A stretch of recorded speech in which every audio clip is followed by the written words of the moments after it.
रवि का प्रश्न है कि why do we value permanency. हम स्थायित्व को इतना महत्व क्यों देते हैं?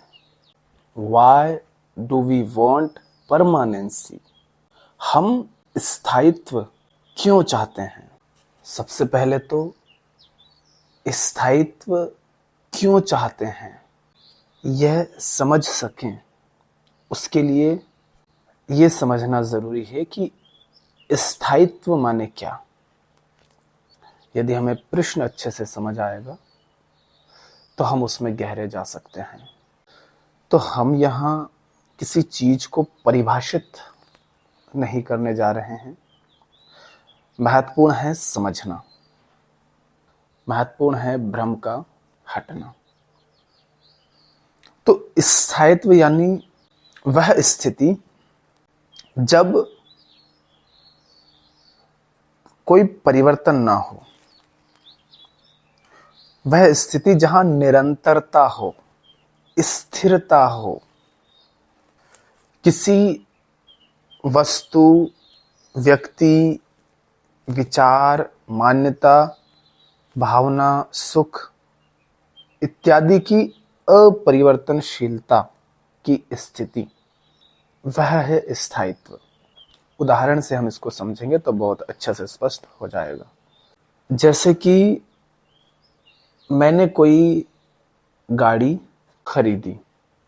अब मैं जब उसे खरीद कर लाता हूं तो अब मैं चाहता हूं कि वह पुरानी ना हो। और आपने ये अनुभव किया होगा, जब भी आपने कोई नई वस्तु खरीदी हो, नए कपड़े खरीदे हो, गाड़ी खरीदी हो या कोई अन्य चीज खरीदी हो, या कोई नया व्यक्ति आपके जीवन में आया हो, आप उसे इसीलिए लाए हैं क्योंकि उस क्षण में वो आपको अच्छा लग रहा है, सुख दे रहा है। तो फिर आप क्या चाहते हैं कि वो वैसा ही बना रहे। तो जब आप गाड़ी लेकर आए, आपने देखा है कि शुरुआत में कितना हम उसका ख्याल रखते हैं, सफाई करते हैं, कोई खरोच ना आ जाए उसकी भी परवाह करते हैं। अर्थात हम उसकी स्थिति में स्थायित्व चाहते हैं। और हम देखते हैं कि आप जवान हैं, मजबूत शरीर है, सुंदर शरीर है। तो जब आपका शरीर जवान है, मजबूत है, सुंदर है, तब आप क्या चाहते हैं कि यह शरीर ऐसा ही रहे, उसको वैसा ही बनाए रखने की आप कोशिश करते हैं, है ना। अर्थात आप उसमें स्थायित्व चाहते हैं। अपने रिश्तों में भी आप देख सकते हैं। मुझे अपने रिश्तेदारों से, भाई बहनों से, बच्चों से, माता पिता से लगाव है। उनके साथ होने से मुझे कई तरह से सुख मिलता है, या उसे कोई और नाम भी आप दे सकते हैं। पर किसी न किसी तरह से मैं चाहता हूं कि वह कभी ना मरे, उनका कोई अहित ना हो, और जैसे वे आज मेरे साथ हैं वैसे ही वे बने रहें। ऐसी स्थिति आती है जब आप ऐसा चाह रहे होते हैं। खासकर जिस व्यक्ति से आपका लगाव हो जाता है, यह स्थायित्व की मांग। इस तरह हम स्थायित्व चाहते हैं। रवि का प्रश्न वही है कि why do we value permanency. हम स्थायित्व को इतना महत्व क्यों देते हैं, क्यों चाहते हैं हम स्थायित्व? हम चाहते हैं कि वस्तु, व्यक्ति, विचार या कोई भी चीज वह बदले ना। जीवन में यदि किसी क्षण सुख मिल रहा है तो हम सुख की निरंतरता चाहते हैं। जैसे कल मैं गन्ने का रस पीने के लिए दुकान पर गया। मैंने एक गिलास गन्ने का रस लिया, अच्छा लगा, स्वाद आया, उसमें सुख मिला। और जिस क्षण उसे पी रहा हूं तो एक सुख मिल रहा है गले में, तो मैं उसे लगातार पिए जा रहा हूं। क्यों? मैं चाहता हूं कि सुख के बीच में एक पल का भी अंतराल ना आए। मगर एक गिलास रस था, थोड़ी देर में खत्म हो गया। अब मुझे दिख रहा है कि अब एक गिलास अगर और रस लिया तो उसमें उतना सुख नहीं आएगा। हो सकता है कि गले में थोड़ा सुख मिले, मगर जैसे ही वो शरीर के अंदर चला जाएगा तो वो ज्यादा हो जाएगा। सुख के विपरीत फिर वो पीड़ा का कारण बन जाएगा। और ऐसा होता भी है। प्यासे व्यक्ति को शुरुआत में पहला गिलास जब मिलता है पानी का, तब उसको जो तृप्ति मिलती है वो अगले गिलास में कम हो जाती है, फिर अगले गिलास में और कम हो जाती है, फिर उसके बाद धीरे धीरे तृप्ति मिलने के स्थान पर पीड़ा का कारण बन सकता है वह पानी, अगर वह पीता जाए तो इस तरह से हम सुख की निरंतरता चाहते हैं। फिर चाहे वो हम कुछ खाने के दौरान चाहते हो, पीने के दौरान चाहते हो, सेक्स के दौरान चाहते हो, किसी उत्सव के दौरान चाहते हो, किसी का मजाक उड़ाते समय चाहते हो, या कुछ हमें सम्मान मिल रहा हो या कुछ और मिल रहा हो उसके दौरान चाहते हो। किसी भी स्थिति में जब हमें सुख मिल रहा होता है तब हम उस सुख में निरंतरता चाह रहे होते हैं। तो इस निरंतरता को हम क्यों चाहते हैं, क्यों हम इसको इतना महत्व देते हैं, ये सवाल है जो तथाकथित धार्मिक सांस्कृतिक लोग होते हैं।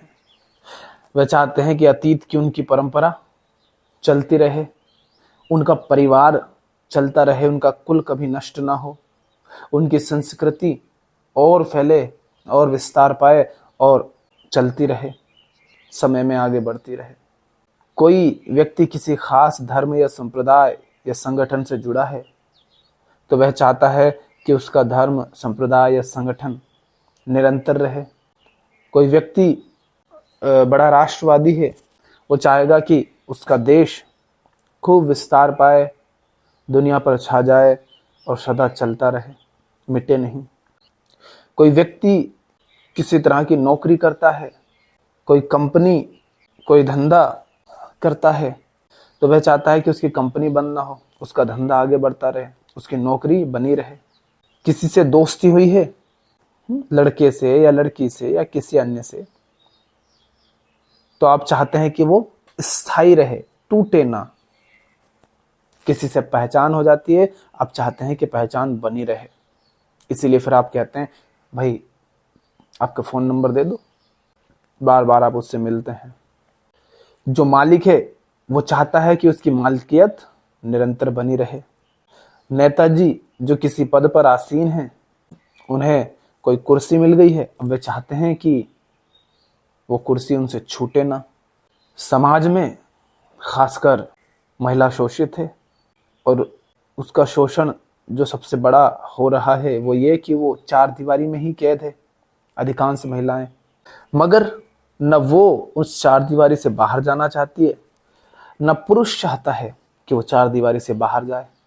तो महिला शोषित तो हो रही है और उसके शोषण का प्रभाव पूरे देश, पूरे समाज और पूरी दुनिया पर पड़ रहा है।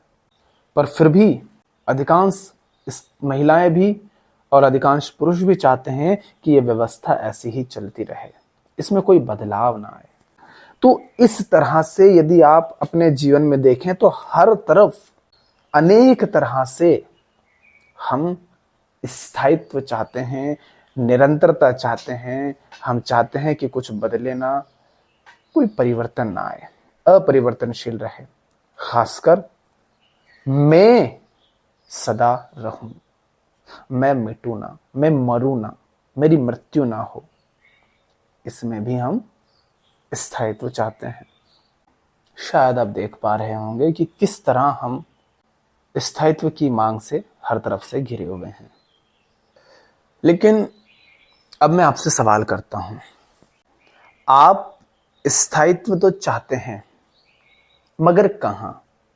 क्या हर जगह, हर स्थिति में आप स्थायित्व चाहते हैं? क्या हर समय आप स्थायित्व चाहते हैं? यानी आज जिस चीज में स्थायित्व की मांग कर रहे हैं, क्या आगे भी उस चीज में स्थायित्व चाहेंगे? उदाहरण के लिए, अभी आप किसी खास काम या धंधे या नौकरी में हैं। आज आप चाहते हैं कि उसमें स्थायित्व बना रहे, लेकिन कल आपको मौका मिलता है एक बड़ी नौकरी को चुनने का। और बड़ी नौकरी से क्या आशय है ये आप समझते हैं। कोई पद होगा जिसको बड़ा माना जाता है, ऐसा पद जिसके नीचे अधिक लोग होते हैं, ऐसा पद जिसके नीचे ज्यादा अधिकार, ज्यादा ताकत रखने वाले लोग आते हैं, और मूल रूप से जहां आपको महीने का या वर्ष का जो पैसा है, जो तनख्वाह है, वो अधिक मिलती है। क्या उस स्थिति में आप अपनी पिछली नौकरी में स्थायित्व चाहेंगे? क्या तब आप वहां बने रहना चाहेंगे? और तथ्य यह है कि आसपास जितने भी लोग हैं, उनमें से अधिकांश लोग अपनी पिछली नौकरी को छोड़ करके जो नई नौकरी है, जिसमें ज्यादा पैसा है, ज्यादा ताकत है, ज्यादा अधिकार हैं, उसको चुन लेंगे। ध्यान दीजिएगा, यही नौकरी थी कल तक जिसमें आप स्थायित्व चाहते हैं, लेकिन आज आप खुद उसे छोड़ देते हैं। ठीक है, दूसरा उदाहरण लेते हैं। अभी आपका शरीर, हमने कहा था, स्वस्थ है, मजबूत है, सुंदर है। आप चाहते हैं उसमें स्थायित्व। यही शरीर जब बीमार हो जाता है, तो बीमारी की जो स्थिति है, क्या आप उसमें स्थायित्व चाहते हैं? या आपके जीवन में जब दुख है, सुख नहीं है, क्या तब उस स्थिति में आप स्थायित्व चाहते हैं? जब आप किसी के मालिक बने हुए हो, तब आप चाहते हो कि वो मालिकियत जारी रहे। पर वही व्यक्ति जिसके आप मालिक हैं, जब वो आपका मालिक हो जाता है, जब आप उसकी गुलामी कर रहे होते हैं, क्या तब आप चाहते हैं कि स्थायित्व बना रहे? एक बार आपको मालिकियत का रस मिल गया है, अगर आपको गुलामी करनी पड़े तो क्या आप चाहेंगे? और उसी व्यक्ति की गुलामी करनी पड़े जिसके आप मालिक थे कल तक, तो ये और विकट स्थिति हो गई। क्या तब आप चाहेंगे कि वह स्थिति बनी रहे? जब मानसिक रूप से आप शांत हैं, तब आप कहते हैं स्थायित्व बना रहे, लेकिन जब मन द्वंद्व से भरा हो, क्या तब आप चाहते हैं कि स्थायित्व बना रहे? और इन्हीं में आपके इस सवाल का रहस्य छुपा हुआ है। अगर हम ये देख ले कि हम कब किन स्थितियों में स्थायित्व चाहते हैं, तो हम उस स्रोत तक पहुंच जाएंगे, उस केंद्र तक पहुंच जाएंगे जहां से वास्तव में स्थायित्व की भावना, स्थायित्व की कामना की मांग उठती है। वही रिश्तेदार जिनसे आज आपको बहुत लगाव है, जिनके साथ रहने में आपको सुख मिल रहा है, जिनसे सहायता मिल रही है, जिन पर आप आश्रित हैं, आप चाहते हैं कि वे बने रहें, उनकी मृत्यु ना हो।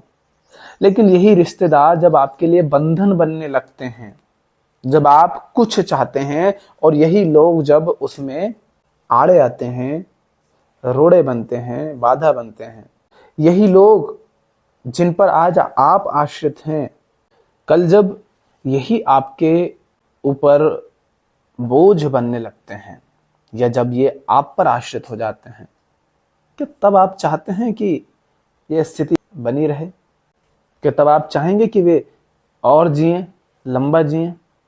आप नहीं चाहेंगे। गाड़ी की स्थिति अच्छी है तो हम चाहते हैं कि वे वैसी ही बनी रहे, गाड़ी की स्थिति खराब हो तो हम नहीं चाहते कि वे वैसे ही बनी रहे। पत्नी आपका खाना ना बनाए, कपड़े ना धोए, साफ सफाई का काम ना करे, जो भी काम वो करती है, अगर वह सब ना करे, या पति आपको पैसे ना दे, आपको सुख ना दे, क्या तब आप चाहते हैं कि वो रिश्ता बना रहे? क्या तब आप चाहते हैं कि वह व्यक्ति वैसा ही रहे? क्या तब आपको वह स्वीकार्य होता है? नहीं होता ना। अतीत की कोई शोषणकारी परंपरा चली आ रही है, और आप देख पा रहे हैं कि किस तरह आपका शोषण हो रहा है, और यदि वह परंपरा हटा दी जाए तो किस तरह आप उसके बंधनों से मुक्त होकर के एक बेहतर जीवन जी सकते हैं, ये सब आपको दिख रहा है। आप अतीत की चली आ रही उस परंपरा से मुक्ति चाहते हैं, आप नहीं चाहते कि वे स्थायी बने रहे, ठीक। लेकिन वर्तमान में भी ऐसी परंपराएं आपने चालू कर दी हैं जो आपके लिए सुखकर हैं, जिनमें आपको सुविधाएं मिल रही हैं, आप उनको जारी रखना चाहते हैं। अतीत की शोषणकारी परंपराओं को आप स्थायी नहीं चाहते, लेकिन आज जो आपने परंपराएं शुरू की हैं, मान्यताएं शुरू की हैं, जिनमें आपको सुख सुविधा मिल रही है, आप उनको जारी रखना चाहते हैं। क्या आप देख पा रहे हैं यहां पर किस तरह हर चीज आप पर आश्रित है, किस तरह हर चीज में आप सिर्फ अपने बारे में सोच रहे हैं। जो जो अन्य चीजें हैं उन सबसे तो आपको कोई मतलब ही नहीं है। नौकरी आज है, कोई नई मिली तो आप ठुकरा देंगे पुरानी को, छोटी को, कम पैसे वाली को। किसी व्यक्ति से सुख मिल रहा है, आप चाहते हैं कि वो रहे, वो रिश्ता बना रहे, और जैसे ही उससे वो सुख मिलना बंद होता है या सुख के स्थान पर दुख या असुविधा होने लगती है, आप चाहते हैं कि वो मरे जाए कहीं। समझ रहे हैं? अर्थात आप बस अपना सोच रहे हैं, अपना सुख देख रहे हैं, अपनी सुविधा देख रहे हैं, अपनी कामना देख रहे हैं, अपना लालच देख रहे हैं। कोई परंपरा है जिसमें आपका शोषण हो रहा है तो आप उसको नकारना चाहेंगे, उसमें स्थायित्व नहीं चाहेंगे। और अगर कोई ऐसी परंपरा है जिसमें आपको सुख मिल रहा है, चाहे वो आज की हो चाहे अतीत की हो, तो आप उसके विरोध में खड़े हो जाएंगे कि भाई नहीं, ये जारी रहना चाहिए। कोई चाहता है कि ये बंद हो, तो नहीं, ऐसा नहीं होना चाहिए। तो समस्या आपको परंपरा से है ही नहीं, समस्या आपको एक ढर्रेबद्ध जीवन से है ही नहीं। समस्या आपको किससे है? अपनी असुविधा से, अपने दुख से, मेहनत से, संघर्ष से। तो पहला सवाल था कि स्थायित्व क्या है। दूसरा हमारा सवाल था कि स्थायित्व तो हम चाहते हैं मगर कहां। उसके संबंध में थोड़ा और विस्तार से हम कहें कि वास्तव में हम कब, कहां, किन चीजों में, किन बातों में स्थायित्व चाहते हैं। जहां हमें सुख मिल रहा होता है, जहां हमें सुविधाएं मिल रही होती है, या जहां हमारे अपने स्वार्थों की पूर्ति हो रही होती है, वहां हम निरंतरता चाहते हैं, वहां हम परमानेंसी यानी स्थायित्व चाहते हैं, वहां हम चाहते हैं अपरिवर्तनशीलता। हम नहीं चाहते कि वहां कोई परिवर्तन हो, वहां कोई रुकावट आए। फिर चाहे बाहर उस निरंतरता का कुछ भी प्रभाव होता हो तो हो, चाहे किसी अन्य को पीड़ा होती हो तो हो, चाहे किसी का शोषण होता हो तो हो, चाहे किसी के साथ अन्याय होता हो तो हो, चाहे किसी अन्य की सुख सुविधा और उसकी स्वार्थ पूर्ति ये सब छिन जाती हो तो छिन जाए। हमें उससे मतलब नहीं रहता, हमें उससे फर्क नहीं पड़ता। हम बस ये देखते हैं कि हमें सुख सुविधा मिल रही है या नहीं, हमारे स्वार्थों की पूर्ति हो रही है या नहीं। मांसाहार, उसमें किसी जीव की तड़प तड़प कर हत्या होती है। जीवन भर वो एक शोषित जिंदगी जीता है, दुख में जीता है। वो सारे पशु पक्षी जिनको खाने के लिए मनुष्य आर्टिफिशियल तरीके से जबरन पैदा करता है, उनकी जिंदगी बिल्कुल नर्क भरी जिंदगी होती है। पर मनुष्य को वह सब स्वीकार्य है, क्योंकि उस मनुष्य के भीतर न प्रेम है न करुणा है, उसे सिर्फ अपने सुख सुविधा से मतलब है। इसी को कहते हैं महत्वाकांक्षा। जहां आप में प्रेम नहीं है, करुणा नहीं है, संवेदनशीलता नहीं है, जहां आप सिर्फ अपने सुख सुविधा के बारे में सोचते हैं, सुख सुविधा प्लेजर के बारे में सोचते हैं, और उसके लिए किसी अन्य को पीड़ा देनी हो तो आप उससे नहीं चूकते। कोई मनुष्य है, उसको धन चाहिए, वो धन का लोभी है, उसके लिए नदियों को बर्बाद करना हो, पहाड़ों को बर्बाद करना हो, जंगलों को काट डालना हो, जमीन को खोद डालना हो, समुद्रों को बर्बाद कर डालना हो, चाहे कुछ भी करना पड़े, चाहे वायु को प्रदूषित कर डालना हो पूरी तरह, वह कर डालेगा।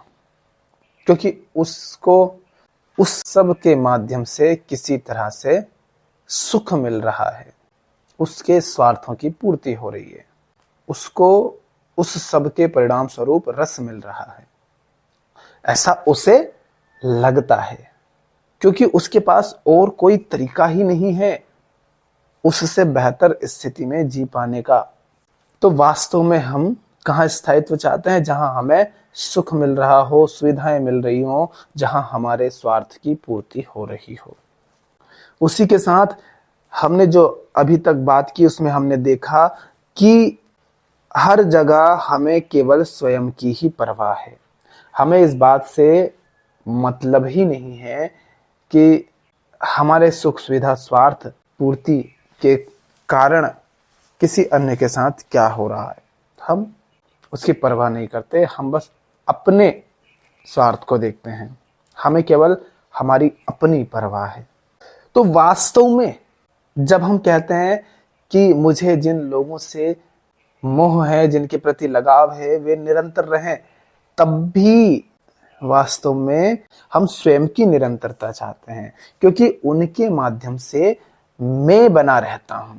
वो हैं तो मैं बना रहता हूं, मुझे सुख मिलता है, मुझे सुविधाएं मिलती है, मुझे आराम मिलता है, मेरी सहायता होती है उनके माध्यम से। मैं उन पर आश्रित हूं, मैं भूखा नहीं मरता। मैं उन पर आश्रित हूं, उनके माध्यम से मुझे रहने के लिए घर, पहनने के लिए कपड़े, खाने के लिए भोजन मिल जाता है। और उन सब से मेरी पहचान है, तो सूक्ष्म तल पर मैं कह पाता हूं कि मैं कौन हूं। उनके माध्यम से मैं बता पाता हूं कि मैं उनका भाई हूं, उनका दोस्त हूं, उनका रिश्तेदार हूं। अगर वो सब ना हो तो मैं कैसे बताऊंगा कि मैं कौन हूं? तो चाहे तन के तल पर हो, चाहे मन या अहम के तल पर हो, उन लोगों के होने से, उस नौकरी के होने से, उस गाड़ी के होने से मेरे अपने होने में किसी तरह की निरंतरता बनी रहती है। तो वास्तव में जिस किसी भी चीज से मेरे अपने होने में निरंतरता बनी रहती हो, मैं वहां निरंतरता चाहता हूं। सवाल हमारा है कि वास्तव में हम कब, कहां, किन स्थितियों में, किन चीजों में, किन बातों में स्थायित्व चाहते हैं? तो हमने कहा जहां हमें सुख सुविधा मिल रही हो, जहां हमारे स्वार्थ की पूर्ति हो रही हो, हम वहां निरंतरता चाहते हैं। हम हर जगह अपनी सोचते हैं, माने जहां हमारे अपने निरंतरता जारी रह सके, हम स्वयं निरंतर रह सकें, जहां हम बचे रह सकें, वहां हम निरंतरता चाहते हैं। जैसे अतीत की शोषणकारी परंपरा है और उस परंपरा में मुझे कुछ ऐसा मिल रहा है जहां मैं किसी का मालिक हूं, तो मुझे मालकियत का सुख मिल रहा है। तो मतलब मेरा मालकियत पना बना रहे, मैं मालिक कहलाता रहूं, मेरी पहचान रहे कि मैं कौन, मालिक, ये बना रहे, इसमें निरंतरता रहे, वहां मैं चाहता हूं स्थायित्व। वह सब वस्तुएं, व्यक्ति, विचार, मान्यता, संस्कार, स्थितियां जिनमें मेरे तन मन अहम को निरंतरता मिलती है, हर उस चीज में, हर उस वस्तु में, व्यक्ति में, विचार में मैं चाहता हूं निरंतरता, स्थायित्व। अन्यथा मुझे उन सब से कोई मतलब नहीं।